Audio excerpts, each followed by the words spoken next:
All right, so I don't know if you guys have ever heard about the global reset. Like my brother is always talking to me about it, and I'm kind of like partially listening.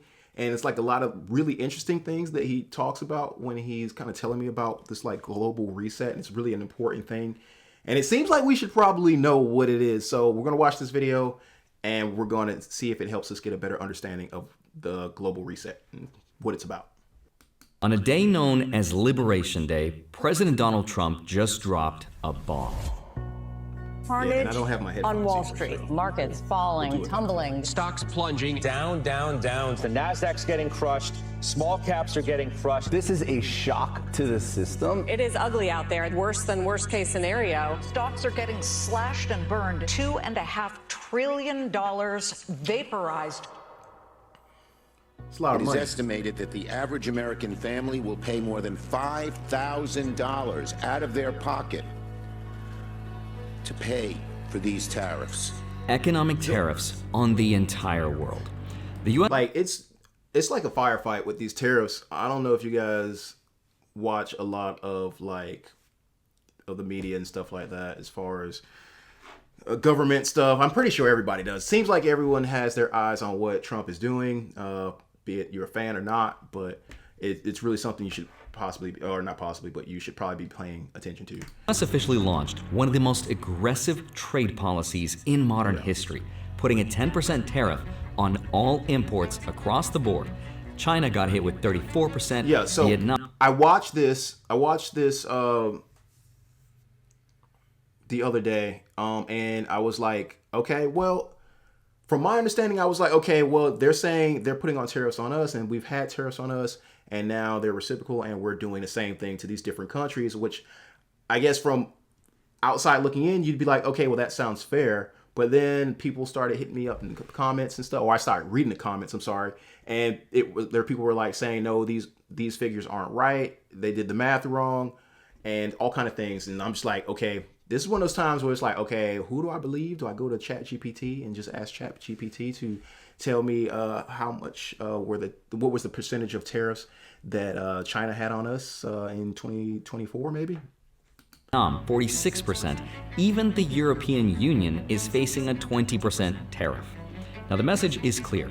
America wants to bring production home, secure its supply chains, and assert its dominance. Now, the people who support this say this is needed to protect national security and rebuild American industries. But critics argue that we should get ready to pay higher prices, trade wars, and global economic fallout. But there might also be a twist ending to this story. Now, these tariffs could be deflationary, and they could cause the US economy to slow down enough to force the Fed to lower interest rates and rescue the economy, which would allow the US to refinance its debt and send the markets to the moon. Now, Which, when finance rates go down, it helps pretty much everyone, because then you can like actually go out and buy stuff, or things won't be as expensive. So it's low interest rates are a good thing. Obviously, if you have a lot of money and you have like a lot of investments, that's even better for you. So, yeah. This sounds kind of crazy. There's a lot of fear and confusion out there, and I want to help explain how this will reshape everything from your portfolio to the future of the global monetary system. So here's what's going on and how this will affect you. Let's get into it. Give us some Hi, my name knowledge, is drop Andre the Jick. knowledge. Hope you're doing well. Come for the finance and stay for the global reset. So we're back to tariffs again. So let me start by explaining what just happened, why it happened, the criticism for all of it, because there's a lot of good reasons to criticize it. And then I want to look at some of the theories of what could happen in the future. So first, here's what just happened. As of the day after the announcement of Liberation Day and all the tariffs were announced, the stock market was down about 10% from its peak, which is known as a correction. Now, this is Like, one thing I have realized ever since I kind of started like putting a little bit of money in the stock market, dude, anything gets announced and it just goes crazy. It either goes up or down. Typically it goes down from whenever news comes out, and I guess the market is uncertain. You know, people get a little eerie and then they like start pulling their money out.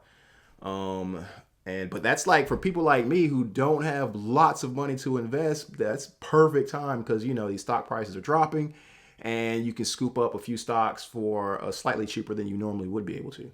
This is interesting because just a couple of weeks ago, the story was the complete opposite.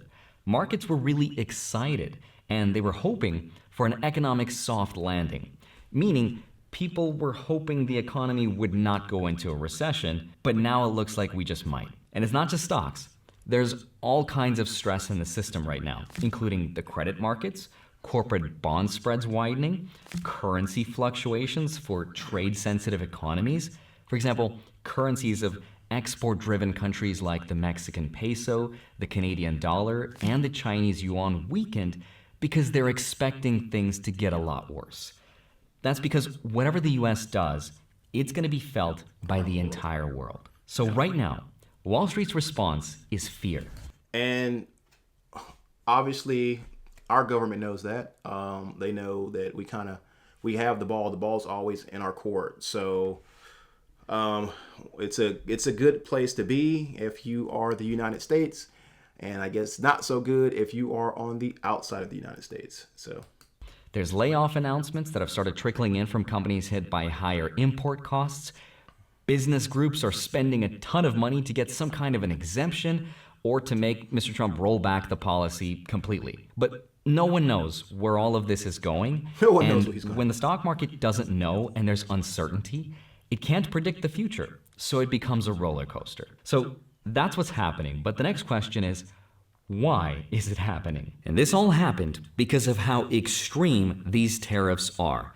And to be fair, the critics have a really strong argument against how these tariffs were created. So let me explain. The administration told us that these tariffs were reciprocal, meaning they mirrored what other countries charged the U.S. for import. And that's what obviously I've heard and read. And so let's see if he can actually break this down to actually show us what's behind the veil and what's really going on. Whatever they charge us, we charge them the same. Reciprocal tariffs on countries throughout the world. Reciprocal. That means they do it to us and we do it to them. They also claimed the tariffs were then cut by half because we're nice. But that's not true. These tariffs are actually a lot higher than what other countries charge the U.S. For example, China's average tariff on U.S. goods isn't 67%. It's closer to between 6 to 10%. Vietnam faces 46%, but its tariffs on U.S. goods are much lower. Tariffs on Australia are now 10%, but Australian tariffs on U.S. goods is 0. They are not reciprocal. In fact, so here's my question. Okay, if our government completely got it wrong, I feel like that would be an easy out, like as in people would just immediately be able to call BS on it. But with half the party saying, hey, no, this is correct, and then half the other half saying, no, it's wrong. It's kind of like a lot of people like myself are stuck in the middle, and it's kind of like, bro, just tell us what's really going on. And I mean, I hope this guy's video is like legit and he's not someone that's, a liberal and he's leaning to, far left, and hopefully he's down the middle, which would be good. I'm not saying he can't be liberal. I'm not going to listen to him if he's liberal. I mean, I really don't care to an extent, but we're trying to get a unbiased opinion on this whole situation. So if you look at the world average before these tariffs, the U.S. charged the world about 2.5%, and the world charged the U.S. about 5 to 10%. Okay. So yes, it was unfair to the U.S., but these new tariffs are between 10 to 50%, which dwarf those rates.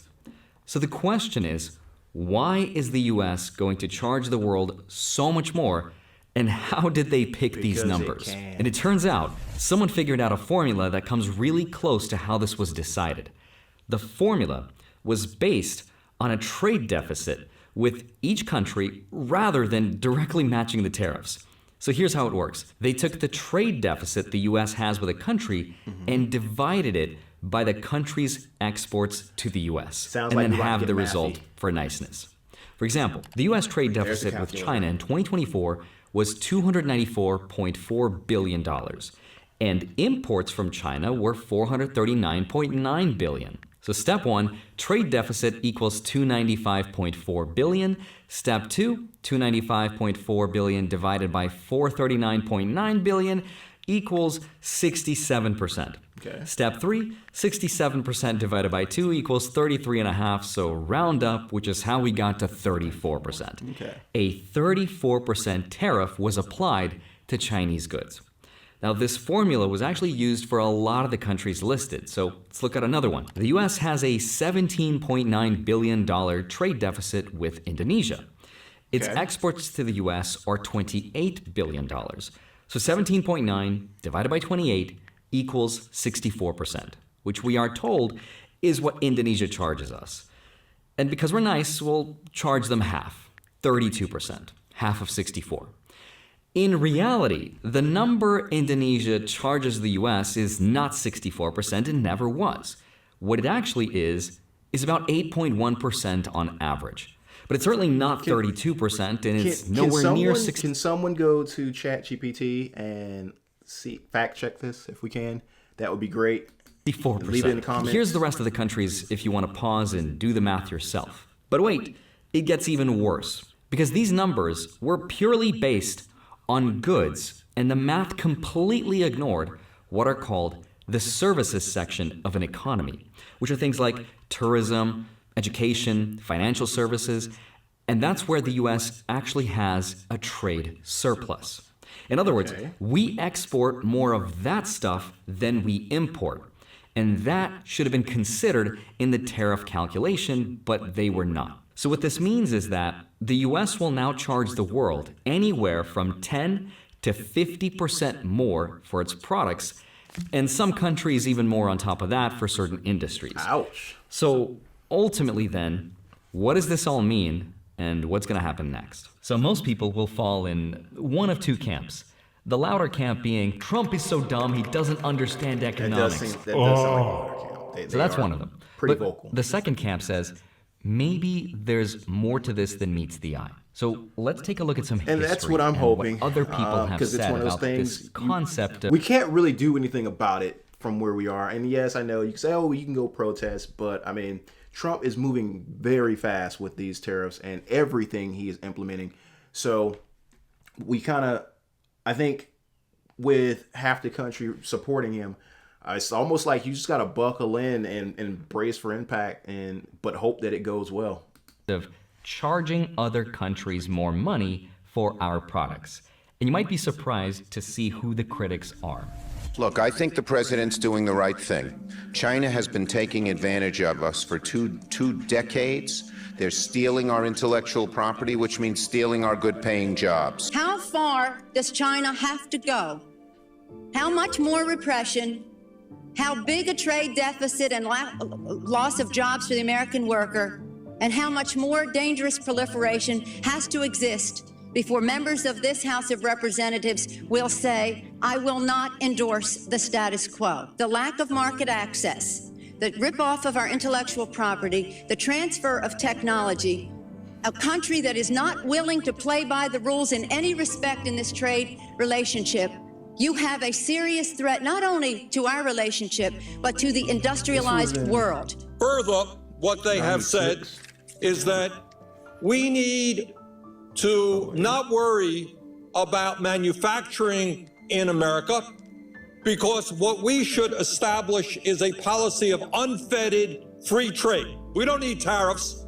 What we need is to allow corporate America the freedom to throw American workers out on the street, people who are making 15, 20, 25 bucks an hour, healthcare, pensions, throw them out on the street because somehow, Madam President, we are going to create wealth in America and good-paying jobs in America as we shut down plants, we move to China, corporations there pay workers 20, 30 cents an hour, and we bring the product back into this country. It's also proper for advanced economies like the United States to insist on reciprocity from nations like China that are no longer solely poor countries, to make sure that they're providing access to their markets and that they stop taking it. So here's the thing, and this is like when I feel like people are kind of getting blinded by their hatred for Trump, you know. And again, if there's ever been a person that's down the middle, which I know a lot of people don't like, I think I probably lean more right than anything, and not for really any real particular reason, I think, but it just seems like I tend to lean more towards the right, but I am not a diehard by any means, and obviously my family is very diverse, so yeah, I don't know, but it's kind of like these politicians from the past here are all sounding similar to Donald Trump in a way. Obviously, it's not the same rhetoric, but I think the underlying message is the same. And again, like I'm saying, I think a lot of people let their hatred for Trump maybe blind them or have an animosity that is it warranted? I don't know. I really don't know. Let's get back to this video. Intellectual property and hacking our servers. So imagine that. Tariffs can be beneficial as long as they are done strategically. Again, Mr. Trump has been saying this for almost 40 years. I mean, you can respect somebody that's beating the hell out of you, but they are beating the hell out of this country. I don't know how your audience feels, but I think people are tired of seeing the United States ripped off. I can't promise you everything, but I can tell you one thing. This country would make one hell of a lot of money from those people that for 25 years have taken advantage. It wouldn't be the way it's been, believe me. But now here's where things get really interesting. There's another theory, which I think could be at play. Now, on the surface, tariffs are about fair trade by punishing importers, bringing back jobs, and protecting your own industries. But this theory has less to do with all of that and more to do with the Federal Reserve, interest rates, and the U.S. national debt. Think about the timing, for example. The U.S. economy has been facing high interest rates because of the Fed's fight against the pandemic's inflation. The government debt payments went way up because interest rates are now much higher than they were a couple years ago. In fact, U.S. interest payments on debt are approaching $1 trillion a year. Money that just goes out the door to bondholders. Now, if you're a president who campaigned on debt reduction, economic growth, high interest rates stand in your way. Just think about how Donald Trump has built his wealth. His entire life, he invested into real estate, then borrowed against his real estate to buy more real estate. Which you hear like some people call it the BRRRR strategy. Buy, remodel, rent, refinance, repeat. Buy, remodel, rent, refinance, repeat. And that can only be possible in a time when interest rates are low. He even said, no one gets rich while interest rates are high. So enter tariffs. Tariffs hurt everybody. They raise costs, they scare markets, and they can stop spending and investment. That's a bad thing. Even Howard Lutnick said, the world putting tariffs against itself, of course it's bad. When we're all equal and everything is free and fair, if you raise tariffs and they raise tariffs, isn't it bad for society? The answer is, of course it is. Yeah. Well, here's the thing. But a slower economy can accomplish something. It might send the U.S. into a temporary short recession so that it forces the Federal Reserve to cut interest rates to stimulate. Here's the thing. If any form of recession is going to hurt the smaller people the most, I mean, they're going to be the first person that's going to be at the store holding, bread and milk and be like, okay, which one do I get? Because I got but so much cash, So, yeah, man, save your pennies, guys, just in case. That growth. Save your pennies. To revive the economy and to allow people to get rich again. And what else do lower interest rates do? They make it cheaper for the government to borrow and refinance its debt, of which this year there will be about $9 trillion of. Now, all of this sounds almost... What's the government's credit score? Can someone tell me that? What's the government's credit score? Because, I mean, there should be no money being loaned to the government while they have that much debt. Machiavellian, right? But it's a theory with a lot of data points suggesting that at least it could be possibly intentional. It's supported at least in part by one of the most legendary macro investors and economic historians of all time, Ray Dalio. You might know him as the founder of Bridgewater, which is one of the biggest hedge funds in the world, and the guy who literally wrote the book on global economic cycles, principles for dealing with the changing world order. And recently, he tweeted something that might help decode exactly what's going on. So Ray Dalio broke down tariffs like this. They're a special kind of tax, and when you understand their first and second order effects, it starts to make sense why all of this might be happening right now. And here's a really simple version of what he said. Tariffs raise revenue for the government and protect domestic industries. They're actually deflationary for the countries being tariffed and inflationary for the country that's imposing them. But if the economy slows down enough, the central bank, like the Fed, steps in with rate cuts. And that changes everything. In other words, tariffs can force the Fed's hand. Ray Dalio points out that these policies can actually reduce global economic efficiency, lower capital flows, and eventually lead to something called stagflation, which is bad for most of the world, but useful for the US if the Fed responds with easier monetary policy. He also said that tariffs can decrease our reliance on foreign production, boost domestic resilience, and help fix unsustainable trade and debt imbalances. So you take that idea and you combine it with $1 trillion in yearly US interest payments, and the fact that Mr. Trump's real estate background taught him the importance of refinancing during low interest rate environments, and suddenly all this starts to make a lot more sense. Slow the economy down, trigger a recession scare, force the Fed to cut, refinance the US debt, potentially reindustrialize the US, fix the trade imbalance, and make the trade more fair.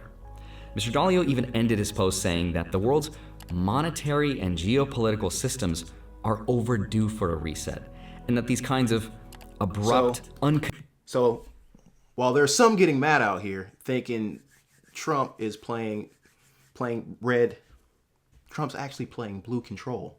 So there we go. Conventional moves are exactly how it happens. He literally titled his new book, How Countries Go Broke.